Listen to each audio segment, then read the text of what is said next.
செந்திரு ஆகிவிட்டாள் அப்படிங்கிற ஒரு கதை. செந்திரு ஆகிவிட்டாள். அந்த கதையில அந்த அம்மா பேரு செந்திரு. செந்திருங்கிற பேர் எந்த ஏரியாவில் வைப்பாங்கன்னு தெரில. செந்திரு அவங்க பேரு. அவங்க கணவரும் அவங்களும் இருக்கிறாங்க. 5 பிள்ளைங்க. எல்லாம் கல்யாணம் முடிச்சு ஒவ்வொரு குழந்தையோட வேற வேற ஊர்ல செட்டில் ஆயிட்டாங்க. இப்ப கடைசி பொண்ணு நித்யா மும்பையில இருந்து வர்றா. எக்மோர்ல வந்து இறங்குறா. அவ ஆசையா வர்றா. மகனையும் கொண்டுக்கிட்டு குட்டி பையனை கூட்டுட்டு அவ ஹஸ்பண்ட்ட சொல்லிட்டு வர்றா. அருசம் உள்ள உங்க வீட்டுக்கு நான் உழைச்சி போடுறேன். நான் இந்த 1 மாதம் எங்கள் அம்மா வீட்டில் ஜாலியாக என்ஜாய் பண்ண போகிறேன். ஒரு வேலையும் செய்ய மாட்டேன். எல்லாமே எங்கள் அம்மா பார்த்துப்பாங்க. பிள்ளையும் எங்கள் அப்பா பார்த்துப்பாங்க. நான் செம்ம ஜாலியாக இருந்துட்டு வர போகிறேன் அப்படின்னு சொல்லிட்டு அவள் வந்து எக்மோரில் இறங்குறா பையனோட. அப்பா வந்து வட வட வடன்னு பையனை தூக்கிக்கிட்டு வாமா எப்படி இருக்கிற அப்படியே பார்க்குறான். அம்மா வரல. இல்லைடா அம்மா வரல, வா போவோம். இப்போ ஏன்ப்பா சென்னையிலேருந்து நீங்கள் ஒரு கிராமத்துக்கு மாறி போயிட்டீங்க? இல்லைடா எவ்வளோ நாள் தான் இந்த பரபரப்பான சென்னையில் இருக்கிறது, அப்பாவும் ரிட்டையர்ட் ஆகிட்டேன், கடைசி கால வாழ்க்கையே கொஞ்சம் அமைதியாக இருக்கலான்ட்டு தான் கிராமத்துக்கு போயிட்டேன். சரி இங்கேருந்து காஞ்சிபுரம் போய் அங்கேருந்து பஸ் இருக்குமா இல்லை மாட்டு வண்டியில் கூட்டு போவீங்களா? அதெல்லாம் பஸ்ஸெல்லாம் இருக்குடா வாடா அப்படின்னு அவங்க அப்பா கூட்டு வர்றாரு. அவளுக்கு வருத்தம். எப்பயுமே ஊருக்கு வந்து அம்மா தான் முதலாக வந்து நிற்பாங்க. இன்னும் இன்னைக்கு அம்மா வராமல் அப்பா மட்டும் வந்திருக்கிறாரேன்னு ஒரு மனக்குறையோட வீட்டுக்கு வந்து இறங்குறா. வீட்டுக்கு வந்த உடனே அவங்க அம்மா வேகமா ஓடி வந்து நித்யா குட்டி வந்துட்டியா, டே செல்ல குட்டின்னு பேரனையும் தூக்குறாங்க. மகளை கட்டி பிடிச்சிக்கிறாங்க. அவங்க அம்மாவை பார்த்தோன்னே இவளுக்கு ஒரு ஆச்சரியமா இருக்கு. ஏன்னா எப்பயுமே அவங்க அம்மா ஒரு கசங்குன சேலையோட சரியா சீவாத களைஞ்ச தலையோட வேர்வை வழியிற முகத்தோட தான் இருப்பாங்க. அவங்க சிரிப்புல கூட வேர்வை வடியும். அப்படி ஒரு வேலை பார்த்துக்கிட்டே இருப்பாங்க அடுப்படியில் எந்நேரமும். ஆனால் இன்னைக்கு பார்க்கும்போது ஒரு நூல் புடவை தான் கட்டியிருக்காங்க. ஆனால் நீட்டாக இருக்குது. தலை நல்லா படிய வாரி இருக்காங்க. பார்த்தாலே அவங்க ரொம்ப இளமையான மாதிரி இருக்கிறாங்க. வயசு குறைஞ்ச மாதிரி அம்மா இருக்காங்க. என்ன அம்மா எப்படி இருக்காங்க அப்படின்ட்டு, அம்மா சாப்பாடை என்னம்மா வச்சிருக்கிற? உனக்கு சாப்பாடு வச்சிருக்காம இருப்பேனா? இந்த இட்லி இப்போ தான் அம்மா சாப்பிட்டேன், மாவு இருக்குது, நீ இட்லியை வச்சு எண்ணெயும் பொடியும் இருக்குது, சாப்பிட்டுக்கோ. சட்னி வேணும்னா தேங்காய் எடுத்து வச்சிருக்கிறேன், அம்மியில் அரைச்சிக்கோ. அம்மாவுக்கு கிளாஸ் இருக்குது, கிளம்புறேன் அப்படின்றாங்க. அம்மாவுக்கு கிளாஸ் இருக்கா? இட்லி நானே வச்சுக்கணுமா? சட்னி வேணும்னா நானே அரைச்சிக்கணும். பார்த்துக்கூட லேட் ஆயிடுச்சுன்ட்டு போகிறாங்க அவங்க அம்மா. அப்பாட்ட கேட்குறான், என்ன அம்மா லூஸா என்ன பண்ணிட்டு போறா? எனக்கு தானே அவள் எல்லாமே செஞ்சு வச்சிருப்பா, எனக்கு பிடிச்சதெல்லாம் செஞ்சிருப்பா, இட்லி கூட அவிக்காம கிளம்பி போறா. இல்லைம்மா அம்மா வந்து இங்கே வந்து கிராம மக்களுக்கு தையல் சொல்லி கொடுக்குறாங்க. அம்மாவுக்கு தையல் தெரியுமா? கொஞ்சம் தெரியும் போல இருக்கு. இங்கே வந்ததுக்கப்புறம் ஒரு கிராம சேவகி தான். நிறைய பேர் தையல் படித்தா இங்கே உள்ள கிராமத்து பெண்கள்லாம் முன்னேறுவாங்கன்னு சொன்ன உடனே அதை இன்னும் கொஞ்சம் கற்றுக்கிட்டு அவங்களுக்குலாம் அம்மா ஃப்ரீயாக சொல்லி கொடுக்குறா. எப்போ இருந்த அம்மா அந்த வேலையெல்லாம் பார்த்துட்டு இருக்கா?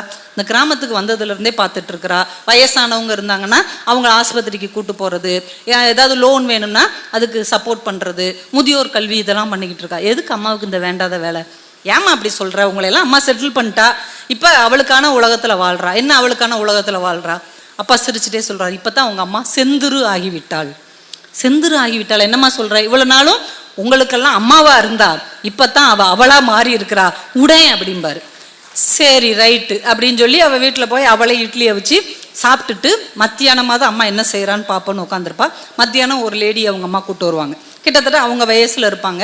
அந்த பெண்மணி, நான் தான் இந்த கிராமத்துடைய சேவகி, உங்கள் அம்மா வந்ததுக்கப்புறம் இந்த ஊரே மாறிடுச்சு தெரியுமா, எல்லாருக்கும் அவ்வளோ உதவி செய்கிறாங்க, அது செய்கிறாங்க இது செய்கிறாங்கன்னு அவங்க அம்மாவை பற்றி மகக்கிட்ட புகழ்வாங்க. இப்போ யோசிச்சு பாப்பா, ஒரு காலத்தில் இவளோட ஃப்ரெண்ட்ஸ் வீட்டுக்கு வருவாங்கல்ல, அப்போ நித்யா நல்லா கட்டுரை எழுதுவா, நித்யா சூப்பராக டிராயிங் பண்ணுவா, நித்யா சூப்பராக பேசுவான்னு அவங்க அம்மா கிட்ட இவளை பற்றி அந்த பிள்ளைங்க புகழ்வாங்க. அவங்க அம்மா அப்படியான்னு ஆச்சரியமாக கேட்பாங்க.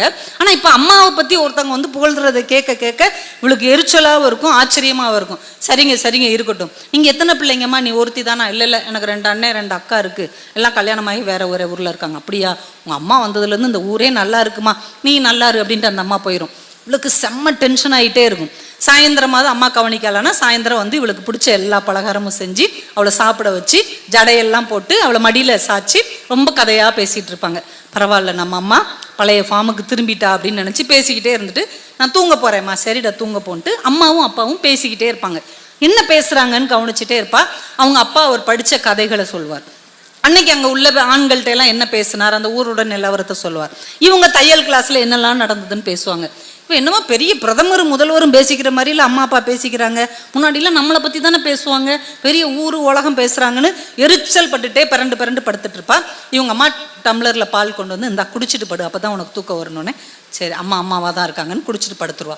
மறுநாள் பார்த்தா காலையில் அம்மா யார்கிட்டயோ பேசிக்கிட்டு இருக்கிற மாதிரி இருக்கும். சமையல் பண்ணிகிட்டு இருக்கும்போது வந்து பார்த்தா ஒரு சின்ன பிள்ளை வந்து நிற்கும். என்னடா அப்படின்னு அம்மா கேட்பாங்க. இல்லை சாயந்தரம் தானே மியூசிக் கிளாஸ் வருவேன், இன்னைக்கு நாங்கள் எங்கேயோ ஊருக்கு போகிறோமா, அதனால காலையிலே எனக்கு கிளாஸ் எடுத்துருங்களேன்னு ஒரு சின்ன பிள்ளை வந்து நிற்கும். மியூசிக் கிளாஸா அப்படின்னு இந்த பிள்ளை பார்த்துட்ருக்கும். அவங்க அம்மா சொல்லுவாங்க, டேய் காலையில் எனக்கு சமைக்கிற வேலை இருக்கேடா, சாயந்தரம் தானே உனக்கு அந்த நேரத்தை ஒதுக்கியிருந்தேன். இல்லை எனக்கு காலையில் சொல்லுங்கன்னு அந்த பாப்பா கேட்டவுடனே இவங்க அப்பா சொல்வார், போயேம்மா அந்த பிள்ளை அக்கறையாக வந்திருக்குதுல்ல, ஒவ்வொரு பிள்ளைங்க நல்லதா போச்சுன்னு ஓடி இருக்கும்ல, போ நான் இந்த சோறை தானே வடிக்கணும், நான் வடிக்கிறேன்னு அவங்க அப்பா கிச்சனுக்குள்ளே போயிடுவார்.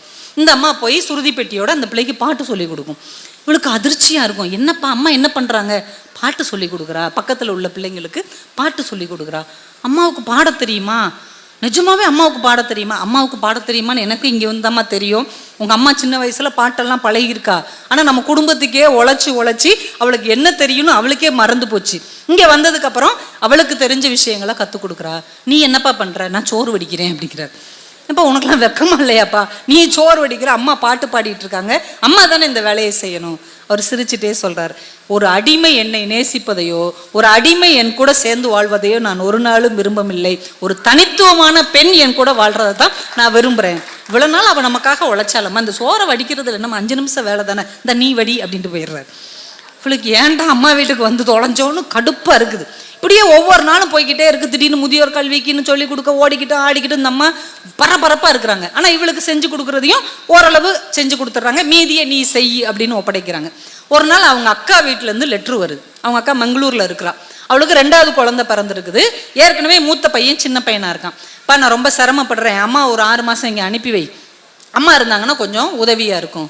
உடனே இவ பார்க்குறேன், அம்மா கிளம்ப போறியா, அக்காவை பார்க்க. கிளம்ப மாட்டேன், இந்த வேலையை பார்க்குறதுக்கு ஒரு வேலைக்கார அம்மாவே போதும், நான் தான் குழந்தைய எல்லாருக்கும் நான் பார்த்துருக்குறேன். அப்படி அவள் விரும்பினானா இங்கே வரட்டும் குழந்தையோட, இங்கே வச்சு நான் அவளையும் பார்த்துக்கிட்டு என் வேலையும் நான் பார்த்துக்கிருவேன். இந்த இடத்த விட்டுட்டு நான் அவளுக்காக போக மாட்டேன். அவள் என்னை அம்மாவா தேடலை, ஒரு ஆயாவா தேடிக்கிட்டு இருக்கிறா. அம்மா மேலே உண்மையிலே அனுசரணை இருந்தால் அவள் வரட்டும். என்னம்மா இப்படி இறக்கமே இல்லாமல் ராட்சசி மாதிரி பேசுகிற அப்படிங்கிறா. ஏம்மா நீங்களாம் இப்படித்தானம்மா வாழ்ந்துட்டு இருந்தீங்க, இன்னைக்கு தாம்மா என் வாழ்க்கையை நான் வாழ்கிறேன், நீ ஏன் இப்படி பேசுகிற. அவளுக்கு ரொம்ப வேதனையாக இருக்குது. முன்னாடிலாம் செகண்ட் ஷோ படம் பார்த்துட்டு இவங்க எல்லாரும் வந்தால் கூட அவங்க அம்மா முழிச்சு உட்காந்துருப்பாங்க. இவங்க வந்த உடனே சூடாக தோசையெல்லாம் சுட்டு கொடுப்பாங்க. அவங்களுக்கு பூரி பிடிச்சா பூரி சுட்டு கொடுத்துட்டு மறுநாள் காலையில் என்ன வேணும்னு கேட்டு ஒவ்வொருத்தவங்களுக்கு பிடிச்சதை அவங்க ரூமில் போய் எழுப்பி கொடுப்பாங்க. அந்த அம்மா காணாமையே போயிட்டாலே, இந்த அம்மா வேற யாரோ ஒருத்தி, நம்ம அம்மாவே கிடையாது அப்படின்னு இந்த பிள்ளைக்கு வெறுத்துரும். அன்னைக்கு ஊரை விட்டு அவள் கிளம்புறா. 1 மாதம் ஆயிடுச்சு, அவள் சொந்த ஊருக்கு கிளம்புறா. அம்மாவும் வர்றாங்க ரயில்வே ஸ்டேஷனில் ஏற்றி விட்றதுக்கு. பேரனெல்லாம் கொஞ்சிட்டு ஏற்றி விட்டுட்டு, பத்திரமா இருக்கணும்டா, உடம்ப பார்த்துக்கணும், இப்படி இருக்கணும் அப்படி இருக்கணும்னு அவங்க அம்மா சொல்லிட்டு இந்த ட்ரெயின் கிளம்பும் போது குடுக்குடுன்னு ஓடி வர்றாங்க. இதுக்கு முன்னாடி ஏன் ஓடி வருவாங்கன்னா, ஃப்ளாஸ்கில் பால் வச்சிருக்கிறேன், பையனுக்கு மறக்காமல் கொடுத்துரு, அந்த டப்பாவில் முறுக்கு வச்சிருக்கேன் நீ சாப்பிட்டுக்கோ, அந்த இன்னொரு தூக்குச்சட்டியில் சீடை வச்சிருக்கேன் மாப்பிள்ளைகிட்ட கொடுன்னு சொல்லுவாங்க. பரவாயில்ல இப்போ ஏன் அதையெல்லாம் செஞ்சிருக்காளேன்னு நினச்சி என்ன அப்படிங்கிறா. இல்லை மும்பையில் நிறைய பெண்களுக்கான புக்கு வரும்னு சொல்கிறாங்க, அதில் இந்த எம்ப்ராய்டிங் சம்மந்தப்பட்ட புக்கு இருந்தால் எனக்கு கொஞ்சம் அனுப்பி வை. இங்கே உள்ள பிள்ளைங்களுக்கு வெறும் தையல் மட்டும் போதாது, எம்ப்ராய்டரின்னு சொல்லி கொடுத்தா அவங்களுக்கு பிரயோஜனமாக இருக்கும் அப்படின்னு சொல்லி அவங்க அம்மா நின்றுறாங்க. இந்த நித்யா பார்த்து கொண்டே இருந்தால் ரயில் நகர்ந்து கொண்டே போனது அப்படின்னு அந்த கதையை அவங்க முடிப்பாங்க. காலம் காலமாக அம்மா அப்படின்னா நம்ம ஒரு அடையாளம் வச்சுருக்கோம். என்ன அடையாளம்? இந்த குடும்பத்துக்காக அப்படியே துவைச்சி போட்ட மாதிரி வேலை செய்யணும், எல்லா வேலையும் செய்யணும். நான் வந்து எங்கள் அம்மா யார் தெரியுமா? குடும்ப வன்முறைன்னு ஒன்று சொல்கிறோம்ல, குடும்ப வன்முறைனா ஒருத்தங்களை அடிச்சு துன்புறுத்துறது மட்டும் குடும்ப வன்முறை இல்லை, அன்பை காரணம் காட்டி ஒருவரை அடிமைப்படுத்துவதும் குடும்ப வன்முறை தான்.